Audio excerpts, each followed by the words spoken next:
G'day everyone. Have you ever had a hankering for something sweet and creamy?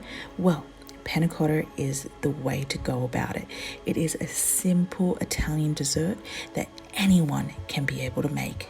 Alrighty, so off the bat, this is what we're going to be needing. 2 cups of thickening cream, 1 cup of milk, 1.5 teaspoons of vanilla extract, 2 teaspoons of unflavored gelatin, and 1/3 of a cup of sugar.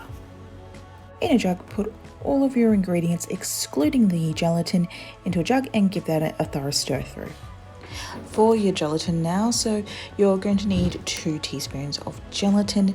Now, don't make the mistake that I've done here where I've put in a small cup. Please make sure to put it in a large cup. You're also going to need 2 tablespoons of cold water. Give that a little bit of a stir and then allow that to soften for a minute. And then you're just going to quickly pop that into the microwave for a minute until it's completely dissolved. Now let's get started on our panna cotta mixture. In a medium pan on a medium heat, you're going to be pouring all of that panna cotta mixture in. Now, mind my thickening cream, it was frozen in the fridge, so I do have a bit of a chunky one, but that's okay. It's not in the end of the world if you have the same problem like myself. Just keep on thoroughly stirring it through. We want to get this to a soft boil, so that means just little tiny bubbles, and as well as for our sugar to be completely dissolved. We should be looking roughly about 8 minutes, give or take.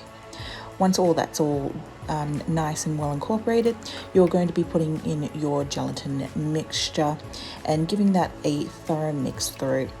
That should take at most a minute, give or take. Now lastly, you're going to be putting your panna cotta mixture into a ramekin and pouring it halfway.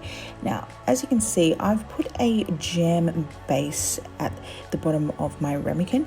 If you do want to go and do that as well, all you need to do is put in any jam that you would like and then chuck it into the freezer for at least a minimum of 2 hours or overnight. Alrighty, let's get this all served up. So you're going to need to put your ramekin in for 3 seconds in hot water and then it should easily pop out. But that is it. That is how you make a panna cotta. It is so simple and straightforward. I really do hope that you make this at home. And also please like and share and subscribe and let me know, do you make panna cottas at home and how do you make them?